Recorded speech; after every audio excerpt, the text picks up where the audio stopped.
নমস্কার বন্ধুরা, mixed views and সোমার পাকশালায় আবারও একটি নতুন রেসিপির সাথে আপনাদের সবাইকে স্বাগত।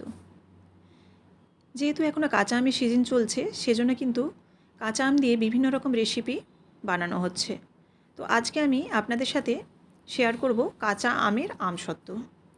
এই রেসিপিটি ভীষণ সহজে হয়ে যায় এবং খেতেও কিন্তু খুব সুস্বাদু।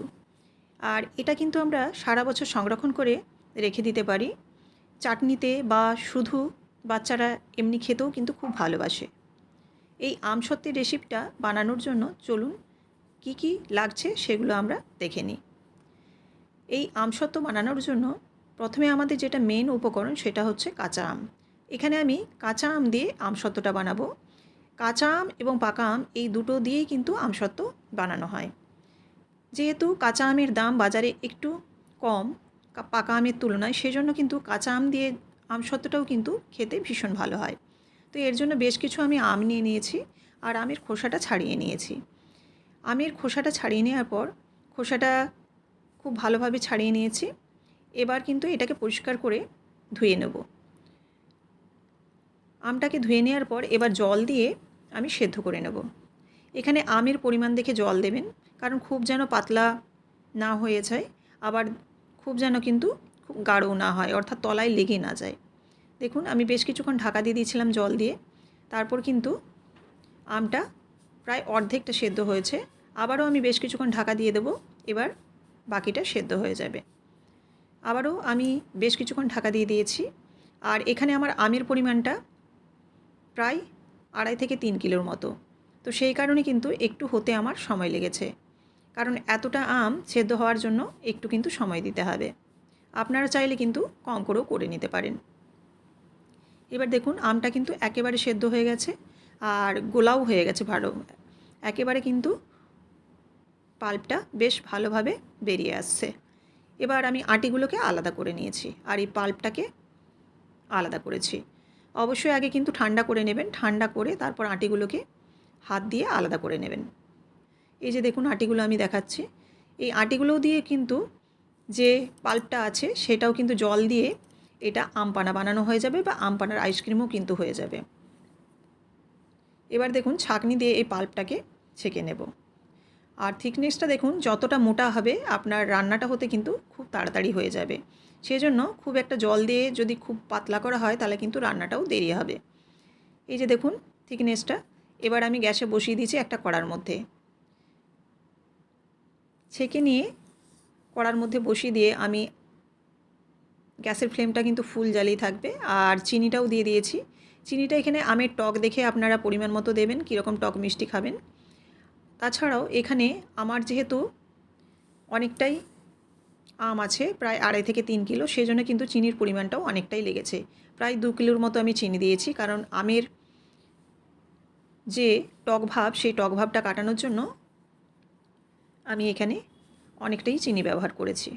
এবার দেখুন নাড়াচাড়া করে বেশ কিছুক্ষণ ধরে এই জলটাকে শুকিয়ে নিতে হবে। এটা বেশি আম বলে কিন্তু আমার একটু সময় বেশি লাগছে, আপনারা যদি কম আমে করেন খুব কম সময়েই হয়ে যাবে। এবার এইভাবে নাড়াচাড়া করে জলটাকে বেশ ভালোভাবে শুকিয়ে নিয়ে একেবারে ঘন করে নিতে হবে। দেখুন অনেকটাই জল শুকিয়ে গেছে। আর যত সময় যাবে তত কিন্তু কালারটাও চেঞ্জ হবে। এখানে কিন্তু আমি কোনো রকম ফুড কালার ব্যবহার করব না। এখানে আমি দিয়ে দিচ্ছি চিলি ফ্লেক্স। এই চিলি ফ্লেক্সটা কিন্তু অনেকটাই পাকা আমের মতো কালার নিয়ে চলে আসবে। এর জন্য আলাদা করে কিন্তু আমি ফুড কালার ব্যবহার করিনি। আর এই পর্যায়ে কিন্তু বিট নুনও আমি পরিমাণ মতো দিয়ে দিয়েছি। এখানে চাইলে আপনারা জিরে ভাজার গুঁড়ো ব্যবহার করতে পারেন, তবে আমি কিন্তু এখানে জিরে ভাজার গুঁড়ো ব্যবহার করিনি, শুধুমাত্র বিট লবণ এবং চিলি ফ্লেক্স ব্যবহার করেছি। এবার দেখুন গ্যাসের ফ্লেমটা অফ করে দিচ্ছি আর এরকমভাবে এতটা গাঢ় হয়েছে। এটা কিন্তু আরও টেনে যাবে যখন আরও ঠান্ডা হবে। এখন গরম অবস্থায় এরকম নামিয়ে নিতে হবে। আর কালারটা দেখুন, কালারটা কিন্তু ভীষণই ভালো এসছে, একদম পাকা আমের মতো। এখানে ফুড কালার মেশাবার কোনো প্রয়োজন নেই। যদি কালার এমনি এমনি এসে যায় তো শুধু শুধু ফুড কালার মেশানোর কোনো প্রয়োজন নেই। এবার দেখুন স্টিলের থালার মধ্যে একটু সরষের তেল মাখিয়ে নিলাম, দিয়ে এই লিকুইডটা আমি দিয়ে দিচ্ছি। এই আমের পাল্পটা দেওয়ার পর এবার এই থালার মধ্যে মেলে দেব। তো আপনারা যদি খুব পাতলা করে দেন তাহলে কিন্তু শুকোতে খুব কম টাইম লাগবে এবং জিনিসটাও খুব রাবারি টাইপের হবে, খেতে বেশ ভালো হয়। আমি এখানে কয়েকটা পাতলা করে দেব থালাতে আর কয়েকটা মোটা করে দেব, দুরকমভাবেই দিচ্ছি আমি। দেখুন পুরো থালার মধ্যে আমি দিয়ে দিয়েছি। এবার ডাবু দিয়ে একটু প্লেন করে নিচ্ছি উপরটা। এইভাবে ঠান্ডা হয়ে গেলে কিন্তু এটা জমে যাবে এবং জমে যাওয়ার পর আমি এটা রোদে দিয়ে দেব। যেগুলো পাতলা সেগুলো 2-3 দিনের মধ্যেই শুকিয়ে যাবে, কিন্তু যেগুলো একটু মোটা সেগুলো 4 থেকে 5 দিনের মতো লাগে এই গ্রীষ্মকালের কড়া রোদে। কাঁচা আমের সিজনে আপনারা কিন্তু এরকমভাবে আমসত্ত্ব বানিয়ে কিন্তু সারা বছরের জন্য সংরক্ষণ করে রেখে দিতে পারেন। দেখুন আমি বেশ কয়েকটা থালায় রেডি করে নিয়েছি। এবার এগুলোকে রোদে দেব। রোদে দেওয়ার পর আপনাদের আমি দেখাচ্ছি। এই রেসিপিটি যদি ভালো লেগে থাকে অবশ্যই লাইক, কমেন্ট এবং শেয়ার করবেন। আর এরকমই বিভিন্ন ধরনের রেসিপি পাওয়ার জন্য অবশ্যই চ্যানেলটিকে সাবস্ক্রাইব করে বেল বাটনটি প্রেস করে দেবেন, যাতে আমার রান্নার সমস্ত আপডেট আপনাদের কাছে সবার আগে পৌঁছে যায়।